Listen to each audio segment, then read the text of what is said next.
In Welsh, the ordinary word for universe is bydysod. And I'm probably not pronouncing that right because you know the way the Welsh language is. It probably sounds much more beautiful than that. But bydysod, which means that which is baptized. So their word for universe means that which is baptized, which means that all that has come into being, every particle of matter, every creature, every person, every star and planet, has been baptized in the mystery that we call God. The Apostle Paul, who is responsible for planting house churches throughout the Mediterranean, tried to communicate this vision of inclusion.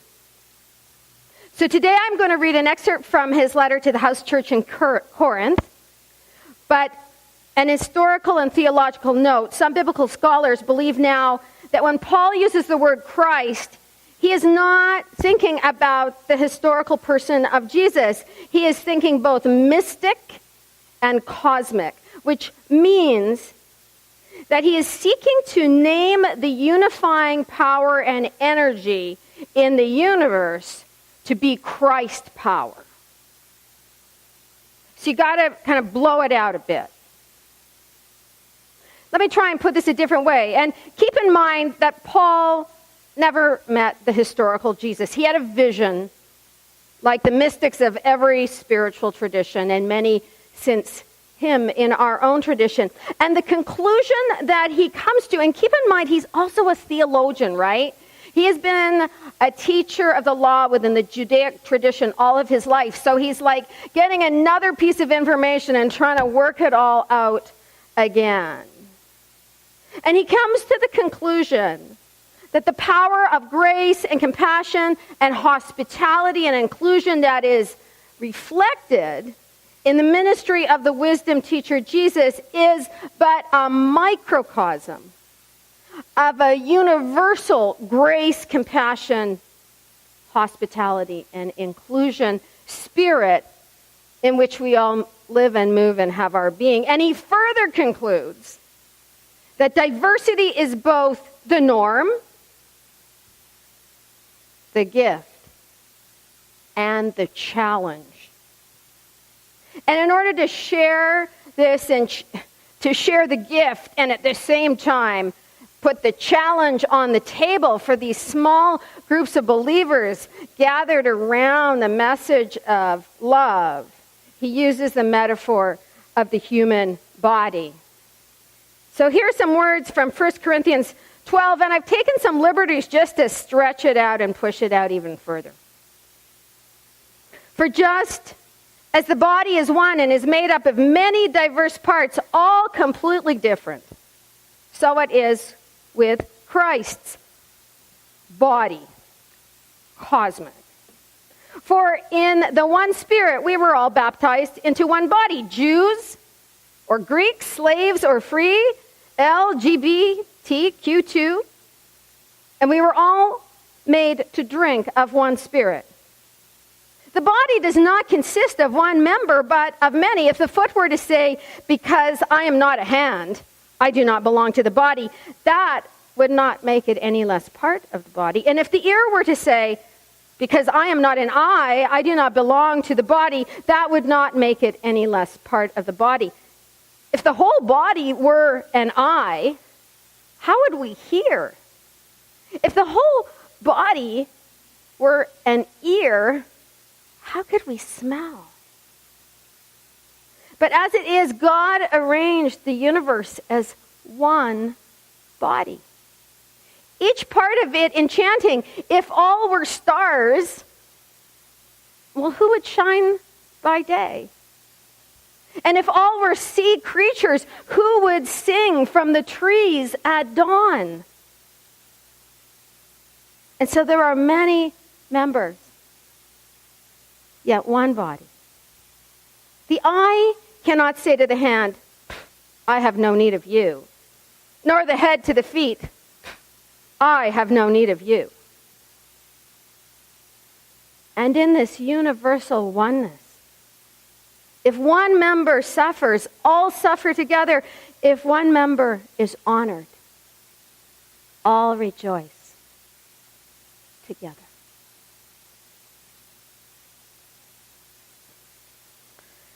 So I don't know how many of you who are parents made the same mistake that I did when having a child.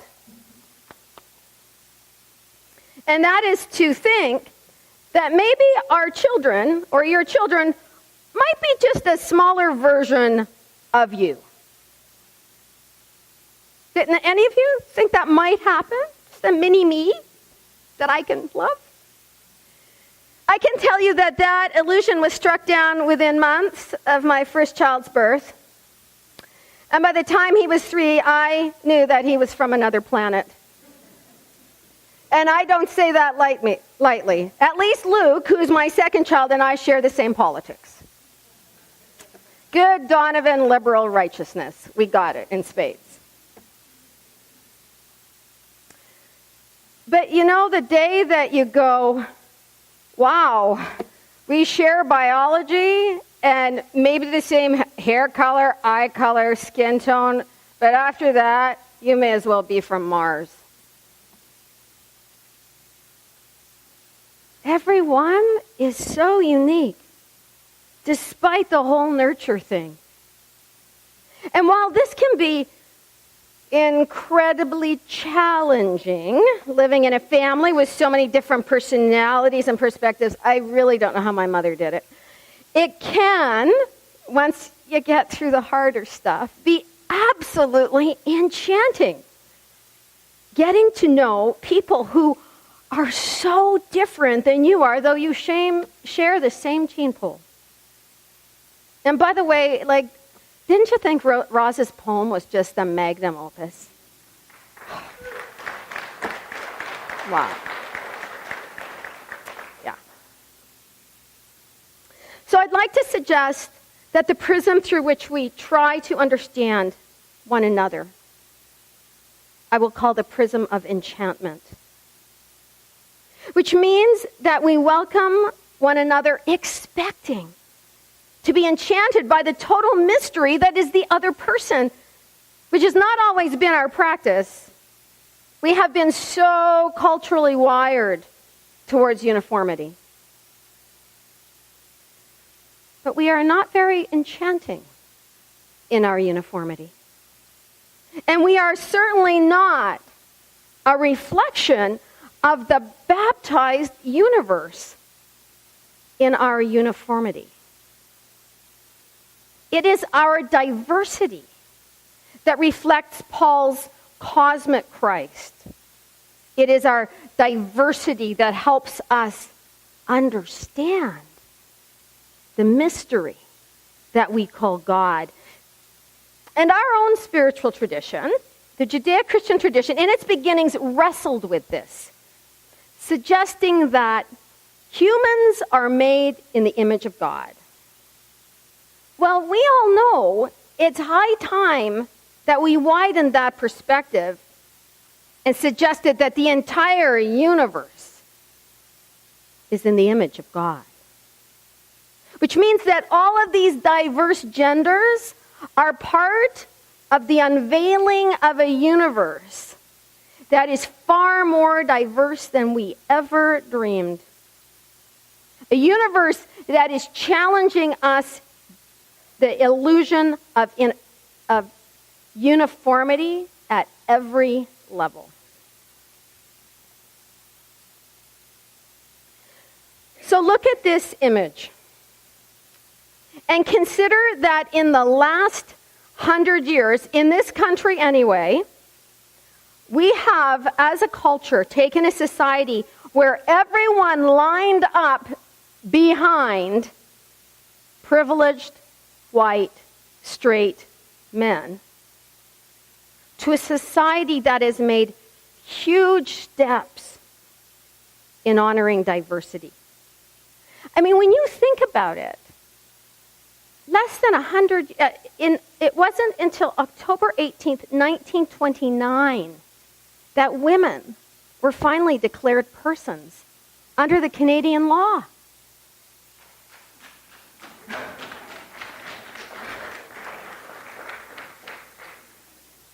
Which is not to say that there isn't an enormous amount of work left to do, and that some of the work left to do is going to be really hard. We've got hard work left to do. For example, some of these categories up here need much more of our commitment. But let's give ourselves some credit for how far we've come. So here are some concluding thoughts. I think if we really want to be an inclusive community, we need to start from the perspective of curiosity and enchantment, and from there we go to justice, rather than the other way around. Which means that we need to look at the variety of genders and sexualities in the very same way, and I hope this is okay. Way back in January, we were looking at this global community and recognizing how we've become so homocentric and how boring that was on the one hand and completely abusive on the other. And so we kind of spent a month thinking about insects and how insects reflect so much glory and so much magic. So it's really interesting how we're okay with the diversity in the insect world and the cosmic world. But we're not quite there when it comes to the magic diversity of humans. And when we embrace that diversity, we are more likely to act with justice. Another thought. I think we need to recognize how deep gender identity is in our psyche, and how sex and sexuality is still a source of shame for many in our culture. And while it's true that some religious communities perpetuate this, I suspect that most of us in this room still have that shame sex thing somewhere in our DNA. So we all just are going to have to come to terms with our own deep-seated biases and recognize them for what they are. I mean, honestly, friends, I came home at the age of 13, told my mother I knew somebody was pregnant, and she responded with, "Oh, where did you hear that word?" So we know how culturally ingrained shame around sex is, and sexuality, and thereby gender, right? So those deep-seated cultural religious biases, like racism, right, need to be challenged and replaced with enchantment. And now from the theologian. Those of us who still use the God word, it's a problem. That word is a problem because in its DNA, it still has traces of providing people with an image of a big, white, privileged male with a beard at the top of the pecking order. So if we have a hunch that somehow this widening circle of diversity somehow reflects the diversity in the divinity, we've got to find better language that will communicate this mystery. And we're working on it. So Paul, who gets all kinds of flack because I think he's really misunderstood and people don't quite recognize the cultural setting he was writing in, and then some people are saying other letters like the ones to Ephesians were written by Paul and they weren't, and if you look at all the Greek, etc., you figure that out, right? He wasn't really a misogynist. Anyway, Paul got it right when he used the language of the human body. We are a community of diverse parts, all of them necessary, all of them needing to be included for the healthy functioning of the body. And the Welsh got it right, that their word for universe would mean that which is baptized, which means it's all sacred, right? And Roz got it right. In the journey she took in falling in love and then falling in love again and again with the beautiful soul formerly known as her granddaughter.